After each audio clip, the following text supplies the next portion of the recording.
Ce gouvernement donc compte 25 ministres et 5 secrétaires d'État. C'est un gouvernement de rassemblement cohérent et rationalisé en termes de ministères.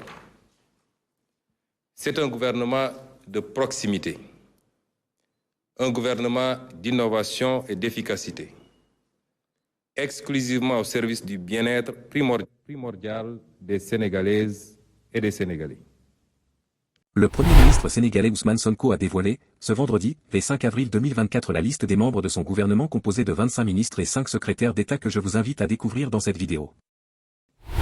Sur la base des orientations du président de la République, qui définit la politique de la nation, le gouvernement de résultats, dont j'ai la responsabilité de la direction, va agir autour des priorités majeures suivantes. Premièrement, la jeunesse, l'éducation, la formation, l'entrepreneuriat et l'emploi des jeunes et des femmes.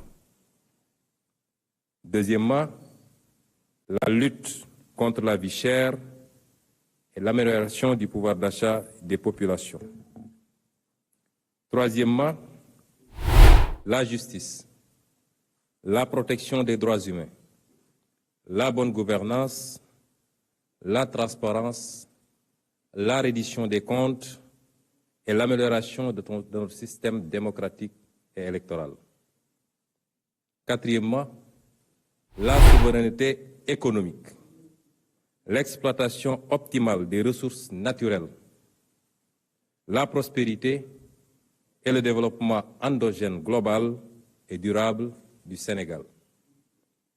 Et cinquièmement, la consolidation de l'unité nationale, de la cohésion sociale et territoriale, ainsi que le renforcement de la sécurité, de la paix et de la stabilité du pays. Je donne à présent la parole au ministre, secrétaire général de la présidence de la République, pour donner lecture de la composition du gouvernement. À présent, la liste complète des membres du nouveau gouvernement sénégalais. Numéro 2024-939, portant nomination des ministres et secrétaires d'État et fixant la composition du gouvernement.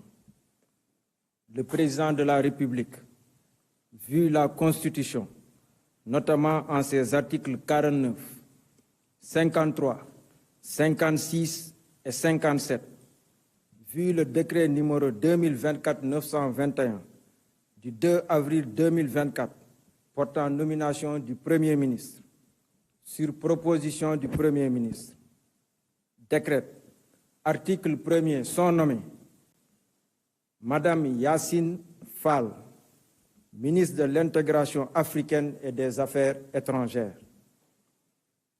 Général Biram Diop, ministre des Forces armées. Monsieur Ousmane Diagne, ministre de la Justice, garde des Sceaux. Général Jean-Baptiste Tine, ministre de l'Intérieur et de la Sécurité publique. Monsieur Biram Souley Diop, ministre de l'Énergie, du Pétrole et des Mines. Monsieur Abdourahmane Sarr, ministre de l'Économie, du Plan et de la Coopération. Monsieur Cheikh Diba, ministre des Finances et du Budget. Monsieur Malik Ndiaye, ministre des Infrastructures et des Transports terrestres et aériens. Monsieur Daouda Ngom, ministre de l'Environnement et de la Transition écologique. Monsieur Amadou Moustapha Ndjek Saré, ministre de la Formation professionnelle, porte-parole du gouvernement. Monsieur Cheikh Tidiane Dièye, ministre de l'Hydraulique et de l'Assainissement. Monsieur Alioune Sall, ministre de la Communication, des Télécommunications et du Numérique. Monsieur El Hadj Abdourahmane Diouf, ministre de l'Enseignement supérieur, de la Recherche et de l'Innovation. Monsieur Serigne Gueye Diop, ministre de l'Industrie et du Commerce. Madame Fatou Diouf, ministre des Pêches, des Infrastructures maritimes et portuaires, Madame Maïmouna Dièye, ministre de la Famille et des Solidarités, Monsieur Yankoba Diémé, ministre du Travail, de l'Emploi et des Relations avec les institutions, Monsieur Balla Moussa Fofana, ministre de l'Urbanisme, des collectivités territoriales et de l'aménagement des territoires, Monsieur Moustapha Mamba Guirassy, ministre de l'Éducation nationale, Monsieur Ibrahima Sy, ministre de la Santé et de l'Action sociale, Monsieur Olivier Boukal, ministre de la Fonction publique et de la Réforme du service public, Madame Khady Diène Gaye, ministre de la Jeunesse, des Sports et de la Culture, Monsieur Mabouba Diagne, ministre de l'Agriculture, de la Souveraineté alimentaire et de l'Élevage, Monsieur Alioune John, ministre de la Microfinance et de l'Économie sociale et solidaire, Monsieur Muntaga Diao, ministre du Tourisme et de l'Artisanat. Article 2.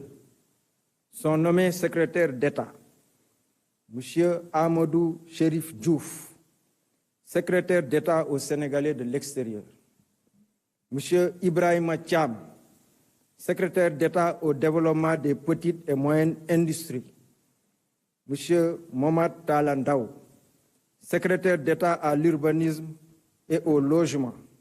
Monsieur Alpha Ba, secrétaire d'État aux coopératives et à l'encadrement paysan. Monsieur Bakary Sarr, secrétaire d'État à la culture, aux industries créatives et au patrimoine historique. Article 2.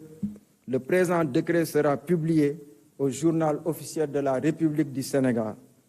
Fait à Dakar le 5 avril 2024 par le président de la République, Bassirou Diomaye Diakhar Faye, le Premier ministre Ousmane Sonko. Décret numéro 2024-941 portant nomination du ministre secrétaire général du gouvernement. Le président de la République, vu la Constitution, vu le décret numéro 2024-921 du 2 avril 2024 portant nomination du Premier ministre, décrète, article 1er, M. Ahmadou Al-Amimou Mohamed Lo est nommé ministre secrétaire général du gouvernement. Article 2. Le présent décret sera publié au journal officiel de la République du Sénégal, fait à Dakar le 5 avril 2024 par le président de la République, Bassirou Diomaye Diakhar Faye, le Premier ministre Ousmane Sonko. Selon le Premier ministre Ousmane Sonko, c'est une équipe gouvernementale conforme à leur projet pour le Sénégal. Un gouvernement qui incarne le projet d'une transformation systémique avant l'annonce, par le secrétaire général de la présidence, Omar Sambaba, de la composition du gouvernement. Il a également souligné que c'est un gouvernement de rassemblement cohérent et rationalisé en termes de ministères. C'est aussi un gouvernement de proximité, d'innovation et d'efficacité exclusivement au service du bien-être primordial des Sénégalais. Alors, dites-moi, quelle est votre opinion sur les caractéristiques du nouveau gouvernement sénégalais telles que décrites par le Premier ministre Ousmane Sonko? Pensez-vous qu'il incarne réellement le projet de transformation systémique et de rassemblement cohérent? Partagez vos réflexions dans les commentaires. À très bientôt.